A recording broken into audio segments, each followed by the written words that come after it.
अब ये मोहम्मद जुबैर साहब ने मुझे ज्वाइन कर लिया। अच्छा। साबिक गवर्नर से जरा बात कर लेते हैं, फिर आपकी तरफ वापस आएंगे। मोहम्मद जुबैर साहब, अस्सलाम वालेकुम सर। सर, किस तरह का बजट आने वाला है? अभी तो कुछ देर बाद पता चल ही जाएगा। तो सर, ये दो चीजें अगर मैं आपके सामने रखूंगी, एक अवामी बजट होगा या माशी बजट होगा। मईशत को बेहतर करने के वाले से बजट होगा तो अवामी किसी तौर पर नहीं होगा, अवामी बजट होगा तो मईशत के तौर पर नहीं होगा बेहतर। क्या कहेंगे सर? आपने वैसे बात सही की है। एक तो मैं हमेशा से जब ये सवाल पूछा जाता है कि अवाम के लिए क्या है, मैं तो स्ट्रांगली बिलीव करता हूँ कि स्टार्ट वहां से होता है कि जी बिजनेस के लिए क्या है। क्योंकि अगर आपने बड़े बिजनेसमैन को अगर इंसेंटिव दिए हैं और वो इंसेंटिव इस किस्म के हैं कि वो इन्वेस्टमेंट करें, that has to be the starting point. आप अवाम की जो रिलीफ का होता है वो तो बहुत आसान होता है किसी भी हुकूमत के लिए। आज अनाउंस कर दें आटा इतना सस्ता कर देते हैं, पेट्रोल इतनी सस्ती कर देते हैं, तो वो उसका प्रोविजन कहाँ से करेंगे, पैसे कहाँ से देंगे?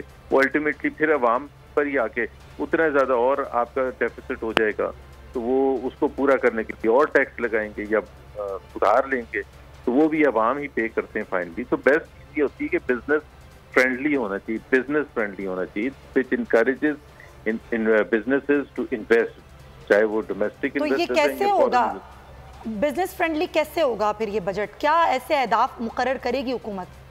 देखें, एक चीज तो हम सबको ये याद रखना चाहिए कि ये बजट जो है ना बहुत से वजह से अनयूजुअल है। इस वजह से कि अगर हम देखें कि ये इस हुकूमत का जो टेन्योर है वो मिड अगस्त में खत्म हो रहा है, तो जाहिर है बजट तो पूरा फिस्कल ईयर का होता है। उसके बाद केयर टेकर आ जाएगी, उसकी कोई ओनरशिप नहीं होगी, उसकी कोई, वो तो डे टू डे मैनेज करेगी जो भी चीज।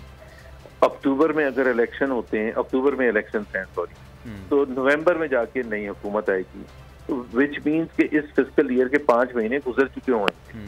तो बजट के जो भी एजाफ रखेंगे, और जैसे 2018 में हुआ था कि पीएमएलएन ने बजट दिया था और पीटीआई। सर, अभी आप लोगों ने एक अच्छे मेजरमेंट्स लिए थे, उससे फिर थोड़ा बेहतरी भी आई थी। आपने इंपोर्ट्स को काफी हद तक कंट्रोल किया था, उस पर फिर आपके रिजर्व भी काफी कंट्रोल हो गए थे, 2.8 पर चले गए थे रिजर्व्स, अब तकरीबन 4.2 या 4.1 पर आ गए।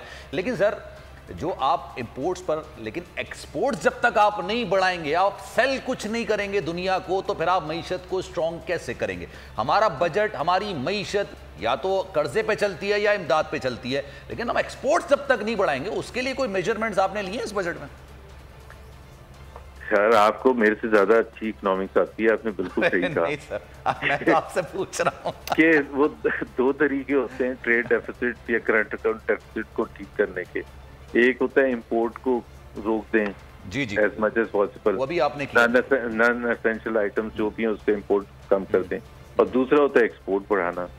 एक्चुअली एक्सपोर्ट बढ़ाना बहुत ही कम ऐसे इकोनॉमिक मेजर्स होते हैं जिसका कोई डाउन साइड नहीं होता। तो बिल्कुल आपकी सही बात है कि एक्सपोर्ट्स बढ़ाना जो है वो प्रायोरिटी होनी चाहिए, ताकि हमारे पास डॉलर्स आए, और डॉलर्स आते हैं रेमिटेंसेस के थ्रू या एक्सपोर्ट्स के। सर, उससे नुकसान भी होता है, रेमिटेंसेस से नुकसान भी होता है। अगर वो आते हैं तो फिर वो उसका एक अलग नुकसान है, क्योंकि आप सेल कुछ नहीं कर रहे हैं।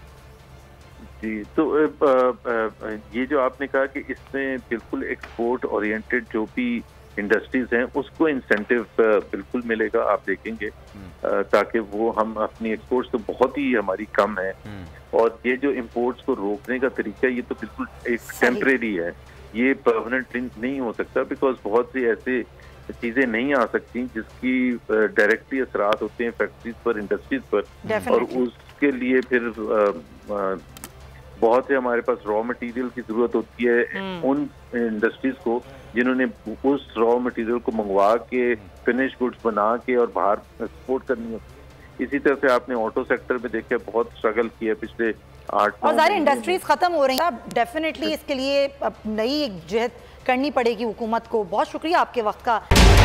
बजट 2023, वादों से इरादों तक का सफर और इससे जुड़ी अवाम की नई उम्मीदें। सरकारी मुलाजिम, मजदूर या हो कारोबारी, टिकटिकी बांधे सबकी नजर है इस साल के बजट पर। क्या हो पाएगी बचत? मिलेगा रिलीफ? जानिए बजट ट्रांसमिशन में, सिर्फ बोल पे। अदलो इंसाफ की बात सब करते हैं, पर हकीकत में सच के साथ निडर होके खड़े रहने की जुर्रत नजर नहीं आती। बोल ने तश्कील दी 10 कोर्ट रिपोर्टर्स की टीम, जो केस की बेस तक जा पहुंचे। पैनल पे सफे अव्वल के legal experts. Court round up Neelam Arshad के साथ सिर्फ बोल पे। सब्सक्राइब करें और बेल दबाएं ताकि कोई खबर रह न जाए।